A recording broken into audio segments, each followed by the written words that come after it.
Halo, selamat siang, selamat sore, selamat malam, ataupun juga selamat pagi untuk Anda penonton YouTube kita di kesempatan hari ini. Kita ada di podcast Go Green School Show ya. Nah, apa aja nanti yang akan kita sampaikan? Banyak hal ya tentunya. Dan jelas ini adalah media informasi dan juga jurnal sekolah peduli berbudaya lingkungan hidup ya. Ini adalah edisi pertama kita untuk hari ini, yaitu di edisi Jumat 17 Maret 2023. Ada saya Abi Mahendra ini yang nanti akan banyak berbincang bersama tamu kita, narasumber kita, yaitu dari SMA Negeri 9 Yogyakarta ya. Kita coba dulu, ini yang hadir di podcast kali ini ada Ketua 1 Adiwiyata dari SMA Negeri 9 Yogyakarta, ada Pak Nataris. Selamat siang Pak Nataris.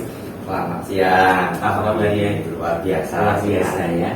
Dan juga ada Mas Galih Rizky Fadilah, ini dari kelas 11 ya? Iya, kelas 11. Kelas 11. Sehat-sehat Mas Galih? Alhamdulillah. Baik, dan nanti kita akan banyak berbincang ya, para penonton semuanya, berkaitan dengan apa sih kegiatan yang ada di SMA Negeri 9 berkaitan dengan lingkungan ya. Oke, langsung aja mungkin kita ngobrol di kesempatan hari ini, Pak Nataris atau juga Mas Galih, kalau kita berbincang tentang lingkungan hidup yang ada di SMA Negeri 9 ya, mungkin bisa disampaikan nih sebenarnya apa sih yang menjadi keunggulan dari SMA Negeri 9 sendiri, mungkin bisa disampaikan ya. Terima kasih Pak Abi, para penonton yang terhormat. Terima kasih pada kesempatan ini. Kami mewakili teman-teman dari tim Adiwiyata SMA Negeri 9 hadir di ruangan ini untuk bersama Pak Abi berdiskusi sharing bersama soal masalah sekolah Adiwiyata di sekolah kami. Ya. Untuk keunggulan di sekolah kami terkait program Adiwiyata ini, ada beberapa inovasi yang memang sudah terprogramkan. Antara lain yang selama ini sudah kami lakukan adalah pemanfaatan sisa minuman yang mengandung gula dari seluruh warga sekolah, baik dari Bapak Ibu guru maupun siswa, itu tidak langsung dibuat. Ya, misalnya kalau di Bapak Ibu guru, di ruang guru itu ada teh misalnya, nanti kita siapkan ember, lalu nanti tampung di sana. Nah, untuk apa? Itu dari bagian teman-teman yang di pengelolaan sampah, di khusus di sampah itu, untuk pengembang-biakan bakteri E4 ya, untuk nanti pembuatan kompos. Nah, ini yang salah satu keunggulan yang sudah terlaksana sudah sekian lama. Lalu kemudian yang kedua, beberapa waktu yang lalu kita bekerja sama dengan Ekoenzim Nusantara DIY, pembuatan ekoenzim di sekolah juga. Juga melibatkan warga sekitar melakukan itu. Sekarang ini sudah jalan, prosesnya sudah minggu ke-3, bulan 3 ya. Nanti diperkirakan panennya bulan Juni. Bulan Juni ya. Lalu kemudian yang selanjutnya, kita beberapa waktu lalu karena terkait kerjasama dengan beberapa pihak terkait, sekolah mencoba untuk ikut serta melestarikan tanaman-tanaman lokal DIY yang kami istilah kearifan lokal ya. Kebetulan beberapa waktu lalu pihak kampus dari UPN melalui kegiatan unit kemahasiswaan mereka itu di soal lingkungan, itu menghibahkan ada 4 jenis tanaman sebanyak 10 tanaman dari SMA Negeri 9, lalu kita rawat. Antara lain kemarin itu ada pohon gayam, ada sawo kecil, lalu tepel, dan satu lagi cendana. Tanaman langka ya? Tanaman langka khas endemik DIY Jogja. Nah, itu yang ini kita rawat. Hanya yang cendana memang karena mungkin butuh lahan khusus ya. Yeah. Nampaknya ada satu mati, satu saya lihat masih hidup. Nah, ini ya. Salah satu barangkali juga semacam keunggulan juga bagi sekolah kami. Lalu yang terakhir terkait konservasi air ya, kita memanfaatkan air hujan itu turun jatuh tidak langsung menghilang. Dibuatkan kita masuk ke sumur resapan. Demikian juga kita kan hampir semua ruangan kelas kami punya kurang lebih 21 ruangan kelas itu sudah pakai AC semua, sehingga air AC itu tidak serta-merta langsung dibuang, itu juga ditampung, lalu nanti kita gunakan untuk juga menyiram tanaman. Terus yang terakhir kita kan sekolah punya mesin RO ya, kan juga menghasilkan tanda kutip limbah juga, itu kita tampung dalam tong air, itu juga difungsikan untuk menyiram. Nah itu hal-hal terkait keunggulan di sekolah kami yang sudah kita kembangkan sampai hari ini. Oke, Begitu Pak. Ya, sekarang kita mau tanya langsung nih ke Mas Galih ini ya. Mas Galih Rizky Fadilah kelas 11. Oke, Mas Galih, ini mungkin bisa cerita tadi Pak Nafis juga memulai juga dengan cerita-cerita apa sih keunggulan di sekolah gitu ya. Nah, kalau dari Mas Galih mungkin ke teman-teman yang ada di kelompok kerjanya di SMA Negeri 9 berkaitan dengan lingkungan, ini apa yang sudah dilakukan atau peran sertanya seperti apa? Kalau dari kami para siswa itu dari bagian OSIS ada membentuk divisi adiwiyata yang mengurusi bidang-bidang adiwiyata di sekolah. Juga tadi seperti yang disampaikan Pak Natalis, juga kami berikut serta di komunitas-komunitas yang dibentuk, komunitas-komunitas energi, air, sampah dan keanekaragaman hayati tadi tentang tanaman dan sebagainya. Itu kami dibagi per beberapa siswa untuk dibagi tugaskan dari berbagai komunitas tersebut. Juga kita menyadarkan siswa lain untuk terus menerapkan sikap lingkungan hidup yang baik. Ini ganggu akademisnya nggak? Ganggu pelajaran nggak nih? Tidak. Tidak ya, bisa bagi waktu ya. Bisa. Oke, luar biasa nih. Apalagi ini kembali lagi juga untuk lingkungan sekolah ya Pak ya. Jadi ya karena menjadi tugas bersama, sekolah pun juga dilibatkan itu Pak ya. Oke. Seluruh warga sekolah. Seluruh warga sekolah. Tidak hanya siswa, termasuk yang kantin juga ada tugasnya juga. Lalu ada pihak CS, cleaning service, sampah. Pokoknya yang ada di sekolah. Yang ada di sekolah. Saya ingin tahu lebih detail lagi berkaitan dengan kegiatan yang ada di SMA Negeri 9 ini ya. Ke Mas Galih. Kalau kita ngomongin salah satu adiwiyata kan ngomongin ini beda dengan sampah, pengelolaan sampahnya. Nah, di SMA Negeri 9 ada bank sampah? Ada program bank sampah dari SMA 9. Oke, cerita dong Mas Galih ini bank sampahnya seperti apa sih? Bank sampah di SMA 9 itu, jadi nanti di setiap kelasnya disediakan 2 tas untuk, yang satu untuk bahan dasar plastik dan untuk kertas. Untuk kertas.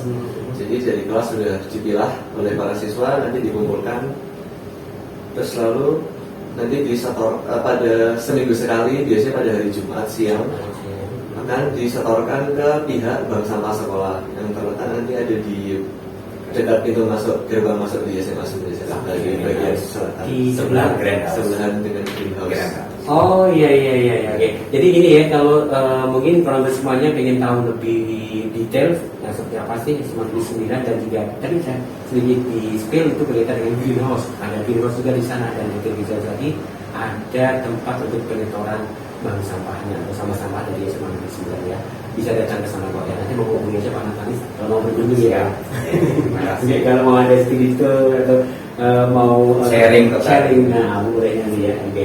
Lanjut Mas, nah ini kalau berkaitan dengan sampah atau cara mengajak teman-teman ya kegiatan Tadi kalau tentang bank sampahnya nanti setelah disetorkan, ditimbang, lalu dicatat di buku nanti masing-masing kelas ada buku catatan untuk masa sampah dan setelah penjualan mendapatkan berapa nominalnya. Jadi setelah dicatat masa sampah yang sudah dikumpulkan tadi, nanti sekolah akan menampung sampai jumlahnya cukup, lalu dijual ke pelapor bank sampah.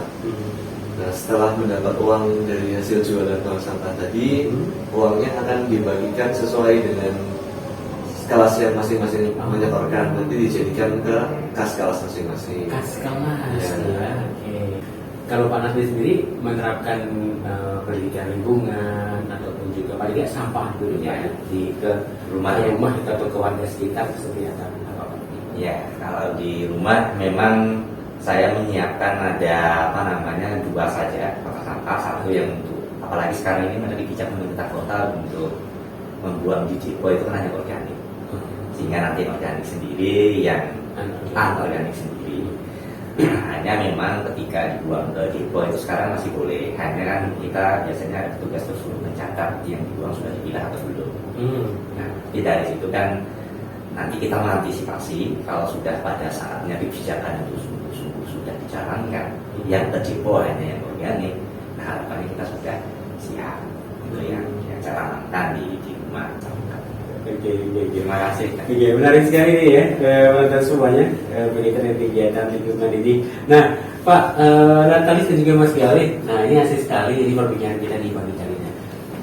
Mungkin pesan yang mau disampaikan ke teman-teman semuanya berkaitan dengan aksi lingkungan ataupun juga apapun itu berkaitan dengan lingkungan untuk teman-teman semuanya silakan.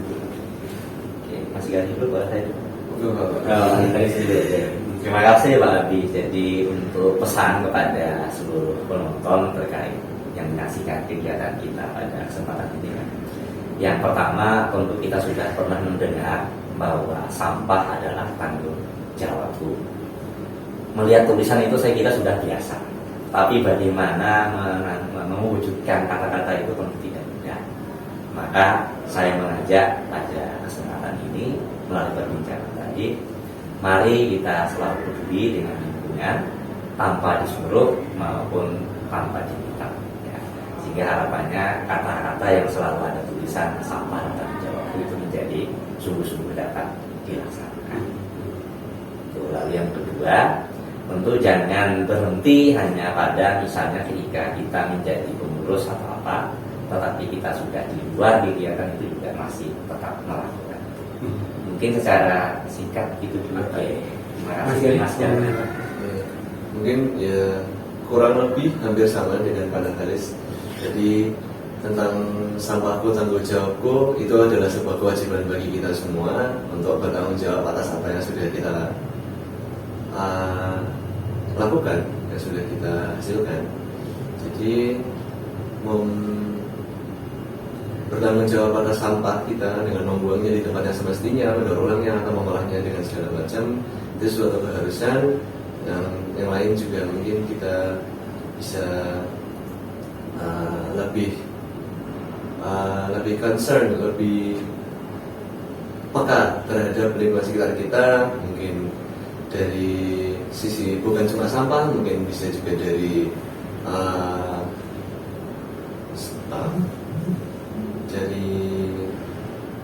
karakter-karakter lingkungan hidup, seperti mungkin tanaman-tanaman di sekitar kita, apakah rusak atau apakah sehat atau apakah itu tanaman yang pantas yang ada di situ atau tanaman yang tidak ada di situ, atau mungkin dari hewan-hewan kecil yang mungkin sekelas serangga yang bisa menandakan atau menjadi indikator terhadap bersih atau kotornya suatu lingkungan. Mungkin kita bisa lebih mendalami daerah situ. Kita juga bisa harus tahu mana yang harus, kalau di bidang kelestarian alam mungkin kita bisa tahu mana spesies lokal ataupun spesies luar yang tidak sepantasnya ada di daerah situ, mana spesies alam liar, mana spesies domestik yang harusnya ada di dalam rumah dan segala macam. Karena untuk soal sampah sudah disampaikan pada tadi, saya kasih yang lain. Oke, Pak Natalis, Ketua Satu Tim Adiwiyata SMA Negeri 9. Kakak terima kasih sekali. Terima kasih. Mas Galih, terima kasih sekali ya Mas Galih ya. Sukses untuk semua kegiatan yang ada di SMA Negeri 9. Oke.